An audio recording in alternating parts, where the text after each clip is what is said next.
Bismillah, alhamdulillah, wa salatu wa salam ala rasulillah wa ala alihi wa sahbihi wa man wala. Rabbi shrah li sadri wa yassir li amri wa hlul 'uqdatan min lisani yafqahu qawli. Et j'ai envie de vous raconter une super belle histoire qui a été racontée par un de nos savants contemporains.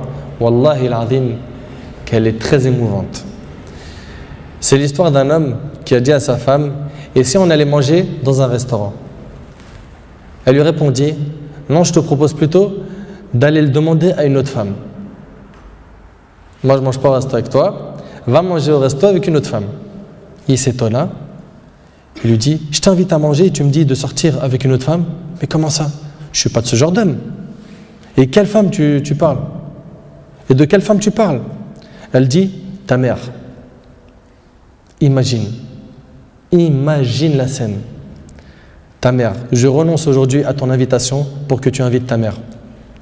Ça fait longtemps que tu ne l'as pas invitée à manger ou à se promener, sors donc avec ta maman. Il lui a dit qu'Allah te récompense. Et il a tout de suite appelé sa mère et lui a dit: maman, prépare-toi, je vais venir te chercher en voiture et on ira manger et se promener ensemble.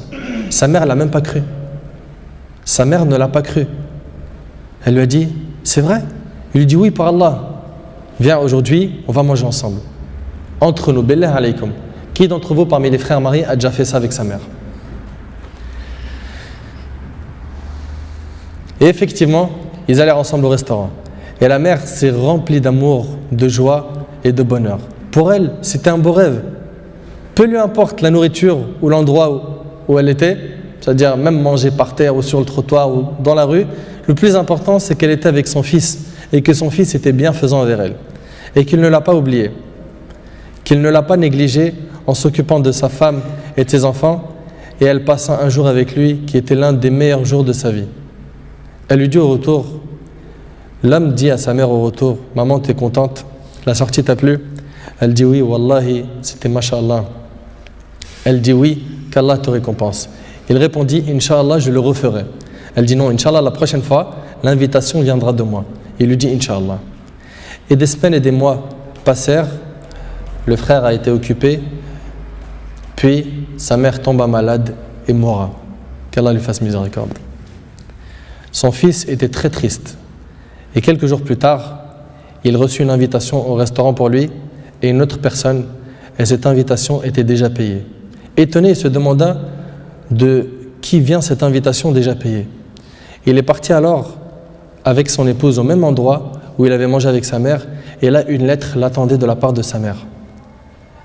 Il y avait écrit: mon cher fils, qu'Allah te récompense, je t'avais promis de t'inviter au même endroit pour manger, mais tu étais souvent occupé.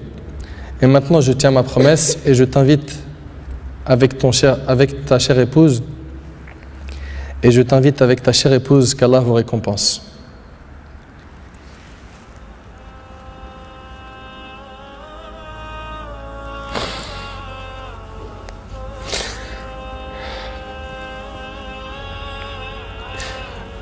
Wallahi mes frères, la valeur de la mère, elle est très sacrée.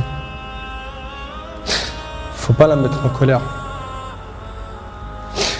Cette histoire d'amour entre cette épouse et sa belle-mère est magnifique. J'espère que nos frères et sœurs vont tirer des leçons de ce genre d'histoire d'amour entre les épouses et les belles-mères et d'essayer de reproduire ce qui s'est reproduit dans cette histoire. C'est qu'après le décès de la mère qu'on connaît sa valeur.